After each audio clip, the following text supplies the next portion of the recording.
Hey there everyone, this is Sonia with S&B Music, and I had a question for all of you. Have any of you ever stumbled upon this? The infamous circle of F's. If you're new to music, at some point in your music career, you are going to stumble upon this little circle of nonsense. Now, it can almost seem to the beginner like this is trying to learn how to read Sith language, which on its own, if we don't have a C3PO to basically decipher what this is, unfortunately we're at a loss. Now, lucky for us, we don't need a C3PO. So in this video, I'm going to teach you the 4 things you need to know in order to figure out how to read the circle of fifths and why it's so important and a vital instrument that we have as musicians and as composers. So get ready for this video.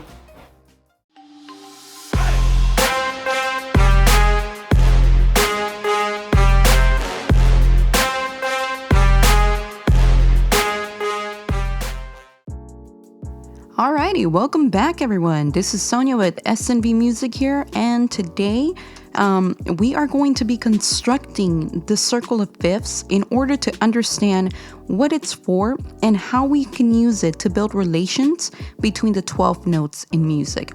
And for this lesson, we'll need to know 5 things.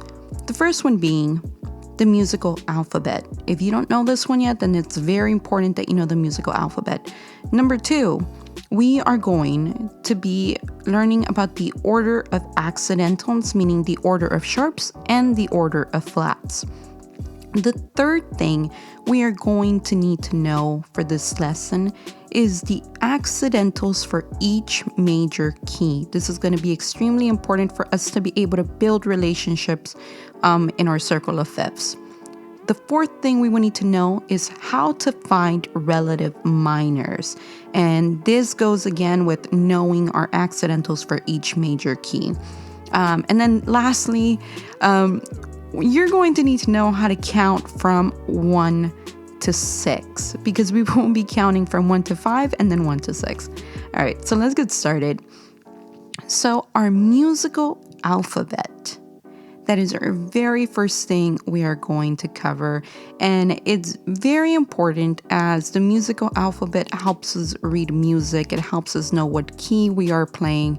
So it's a vital component for us to know. So the musical alphabet, is made out of A, B, C, D, E, F, and G. Our musical alphabet only has 7 letters, but these 7 letters repeat over and over again throughout a keyboard, throughout your violin strings, guitar strings, bass strings.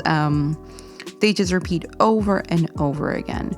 So we're just going to put the pattern of repetition in the front and in the back of our center set. So we have 1 set, 2 sets, and our 3rd set. All right, so I know I did say that our musical alphabet only has 7 letters, but then at the beginning, I also said we're going to create a circle of fifths to help us create relationships between the 12 notes of music. Mathematically, this does not make sense. We have 7 letters here, but there are 12 notes of music. So if you look at this illustration of a keyboard, you can see that we have white keys and black keys. And if we count these, starting from our C, which is this one right here, and we count them going going from the white key to the black key, white key, black key, white, white, black, white, like that. If we count them going this way, we end up seeing that there are 12 notes in total. Now, all of our white keys represent our 7 letters. You see, we have C, D, E, F, G, A, B, and then it repeats back to C. So there alone, we have our 7 keys. And at the top, we have 5 more that make up our 12. And the reason we have these is because when we are going up a note, that's where our accidentals come into play. So for example, the black keys are going to represent our notes that have been sharped or flattened. So when we take these into consideration, that's how we end up getting our 12 notes of music. Okay, now back to the lesson. All right, so the second thing that we are going to need to know are our order of accidentals. This is very important in building our circle of fifths. As the way we are going to form our circle of fifths, it all depends on the keys that go in accordance to our order of accidentals. So we are going to need to learn our order of sharps and our order of flats. I also covered this a little bit in my video of key signatures. So if you haven't seen that video yet, please go ahead and watch it and you'll get a sense of this as well. All right, so we have an order of sharps and an order of flats in order to help us figure out our circle of fifths. These are the symbols for both of these, just in case you didn't know. So we are going to begin with our order of sharps. Now, with our order of sharps, we have F, C, G, D, A, E, B. And there's a simple way of remembering this order of sharps, and it's by using the phrase Father Charles goes down and ends battle. So this is the phrase that you can use in order to help you memorize the order of our sharps, going from the first one, second, third, fourth, fifth, sixth, and seventh. So that's the way we can figure that. Father Charles goes down and ends battle. It's a pretty cool way to trick your mind in order to remember them. And this is an indicator that our first key is going to have one sharp, which is going to be our F, and our second key is going to have two sharp that are going to be F and C. Our third, it's going to have three F, C, G. Our fourth, F, C, G, D, and our, and so forth. It's just going to keep going down the line that way. All right, so that is our order of sharps. Now to move to our order of flats, we have B, E, A, D, G, C, and F. And the way we remember this is actually very similar to our phrase for sharps, except this time we're going to invert that phrase. So it's just backwards. So this phrase would be battle ends and down goes Charles's father. I don't know if you can tell, but our order of sharps and our order of flats, they pretty much stay in the same order. It's just that it's backwards for our order of flats, and so is our phrase. So this would mean that our first key is going to have one flat, which would be our B flat. Our second key is going to have two flats, which is B and E flat. Our third key is going to have three flats, which is B, E, A. Our fourth is going to have four, and it just keeps going down the line like that. All right. So those are your order of accidentals, your order of sharps, and your order of flats. And I would like to take this time just to, if you guys are getting anything from these videos, like you're finding them helpful, I'd really appreciate it if you subscribe to the channel and also like this video. This lets me know that you are getting something from this, that it's being useful, and allows me to create more videos like these that are of your interest and that are being helpful. So don't forget to click subscribe, to like this video, and click that notifications button so that you can keep up to date when new instructional videos come out.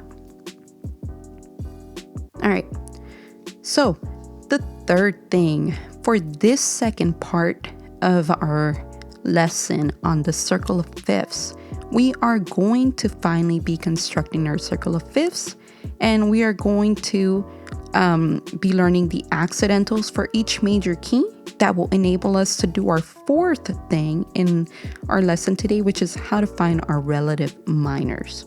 So for this second half, the first thing we are going to do is step number 3, which is finding the accidentals for each major key. Now, everyone, this is where the fun starts, because we finally get to draw our circle of fifths. If you're wondering what shape our circle of fifths, it's kind of like a given in the name. So the first thing we are going to do to find this out is we are going to draw a circle. I know, big shocker, guys, big reveal. All right, and before we begin, the very top note that we are going to write is a note that has absolutely no sharps and no flats. So our note, our initial note that has no sharps and no flats, where everything is natural, is going to be in our key of C. So the C has no sharps and no flats. So it is the very first one we put on top. It is almost like this is our neutral chord. Now, from the C, we are going to be counting to 5 to find our sharp. So we're going to be going clockwise. So if we start from C, 1, 2, 3, 4, 5, it lets us know that our G is going to be our first key, and that first key has one sharp, which is our F sharp. So after C, we have a G, and we are going to repeat this pattern going clockwise to find the rest. Okay, so for starting from G, 1, 2, 3, 4, 5, we discovered that our D is the next key in our order that we are having here. And from D, we have 1, 2, 3, 4, 5. So our D is followed by our A. So that's our A key or our A major scale. 1, 2, 3, 4, 5. Following our A, we have an E major scale or E major key. Following the E, we have 1, 2, 3, 4, 5, which is going to be our B major scale, which has 5 sharps. 1, 2, 3, 4, 5. So now we come to the F. Now, our F follows our B with 6 sharps, but if you notice, this is actually not just any regular B. When we did our G scale, we ended up finding out that it had one sharp, and that sharp for our G major scale, for our G major key, was an F sharp. So, because that F became sharp when we went from C to G, when we were trying to discover our key after G, just because that it's a sharp, this F is now our sharp as well, just because we had already had it sharp before. All right, so now we are going to see that because from F, when we count it down, our next one is C. Just like our F sharp, when we discovered that after our G, the key that followed was our D major scale, which contains 2 sharps, our F sharp and C sharp. Because the C is already a sharp, much like our F sharp, our C now in our circle of fifths is a C sharp, which just means that everything has a sharp because C has 7 sharps, which just happens to occupy all our letters. So we have now completed our sharps. So we're going to now go counterclockwise in order to find our flats. All right, so let's start from C. 1. Yeah, we're going to go backwards, everyone. 1, 2, 3, 4, 5. So our first key, our first major key for our flats is going to be an F. And F has 1 flat, which is our B flat. So let's try to keep that in mind now that we know that these play significance when we're doing our circle fifths. 1, 2, 3, 4, 5. So our second one would be our B flat. Why is it a B flat? Because F already has a B flat. All right, so from B has 2 flats, B and E. So 1, 2, 3, 4, 5.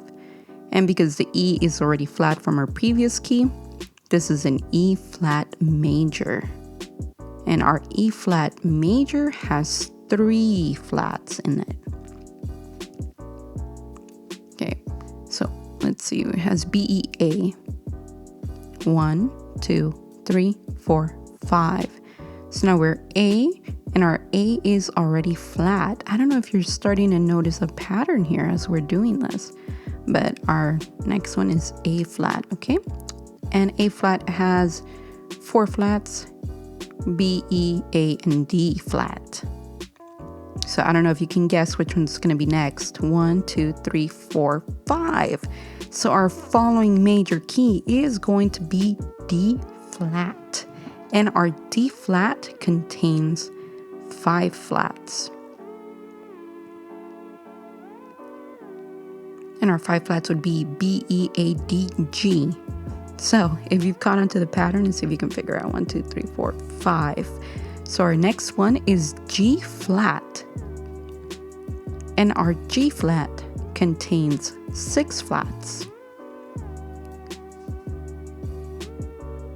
which would be B, E, A, D, G, and C. Okay, let's see if you can figure it out. 1, 2, 3, 4, 5. And our C, because it was already flat in our previous major key, this is a C flat. And our C flat contains 7 flats. And there you go. We've actually completed our circle of fifths for all of our major keys. Now, if you can tell, there's a pattern going on here. The letters going clockwise that are sharp, that have no accidentals, have accidentals on our flat side. And then our keys that do have an accidental for our sharps have no accidentals for our flat side. And when you look at the circle, it's almost like we have it going backwards.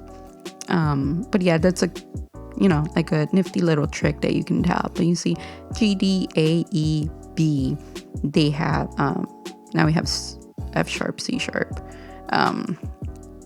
F, B flat, E flat, A flat, D flat, G flat, and C flat.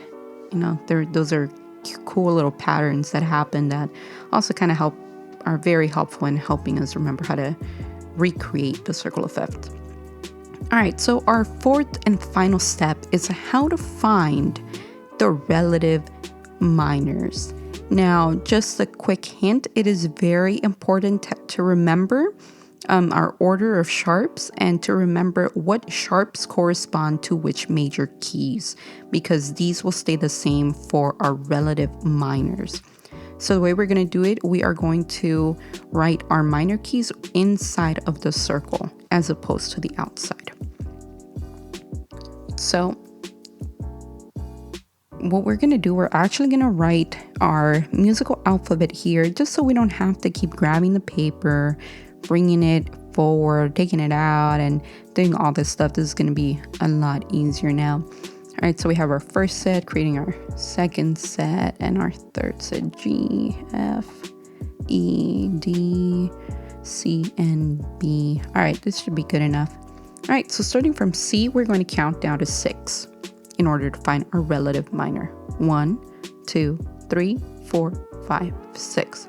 And because it's an A and we're going to put it within our inner circle in order to indicate our minor, we're actually going to write it in a lowercase a. So for every minor, we're going to do it lowercase. Now let's find G. To find the relative minor for G, we count from G down to 6. So let's see, 1, 2, 3, 4, 5, 6. And its relative minor for G is E minor. Now let's find it for D. 1, 2, 3, 4, 5, 6, which would be a B minor. Okay, let's find it for A. 1, 2, 3, 4, 5, 6. And because F is already sharped in our A major scale, in our A major key, this is an F sharp minor. Okay, let's find it for E. 1, 2, 3, 4, 5, 6. And just like an F sharp, because it's already sharpened, this is a C sharp.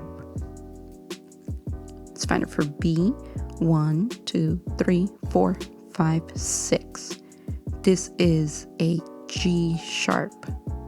Because you remember it's already sharp there. Let's find it for F sharp. 1, 2, 3, 4, 5, 6. And so this would be D sharp minor. And then for C sharp minor, everything's sharp. So since our C, it's minor, its relative minor is A, then for our C sharp, it's, A sharp minor. They're basically the same thing, just with accidentals. So that one was pretty easy to find. Okay, so now we're gonna go work backwards. F. 1, 2, 3, 4, 5, 6. So this would be a D minor. Let's find it for a B flat. Remember, B has 2 flats. 1, 2, 3, 4, 5, 6. And this would be our G minor for E flat. 2, 3, 4, 5, 6. So this would be a C minor. Now for A, 1, 2, 3, 4, 5, 6. So that would be an F minor. Now for D flat, 1, 2, 3, 4, 5, 6. Now remember that D minor has a B flat, so this B flat is a B flat minor. Now for G flat, 1, 2, 3, 4, 5, 6. G flat also contains a E flat, so this is an E flat minor. And just like our natural C and our sharp C, C flat has an A flat minor. And there you go, ladies and gentlemen. These are our circles of fifths. We have finally completed with our majors at the top and our relative minors at the bottom. And if you notice, we have that same pattern. We have on the clockwise, those are sharps. The ones that have a sharp in it don't have any type of accidentals on our flat side, and those that have nothing, like no accidentals, have accidentals for our flat side. So there are patterns galore in our circle of fifths in order to help us remember the patterns on how to build our circle of fifths. Okay, so now we see the relationship between our major key and our minor key. But there's another cool relation that we can build using our circle of fifths. It is actually like one of the coolest thing ever. So we have our majors and we have the relative minors. So in our major scales, when we are building chords, there is this formula, which is used by writing which we use writing Roman numerals. So we have a capital 1, lowercase 2, 3s, capital, well, I don't know if capital is the correct way of saying it, but that's what I'm saying, a capital 4, 5, and then we have a 6, and then a 7, a lowercase 7, which has a little degree sign, which in music means it is a diminished chord. And lastly, we finish building our chord going back to the 1. So all the ones that have this, let's say this capital on them, the 1, 4, 5, this means that they are major scales, and those that have the lowercase numbers means that these are our minor scales. So for this, we're going to use our 1, 2, 3, 4, 5, which are represented actually in our circle of fifths. So let's take, for example, a C major scale. I'm sorry if you hear my doggy in the background, he's playing around. All right, so in our middle, we have our C, which would be our major scale of C. And right next to it on the left side, we have an F, which would be its 4 chord. And to its right, we have a G, which would be its 5 key. It's 5 chord. So to the left 4, to the right 5 chord.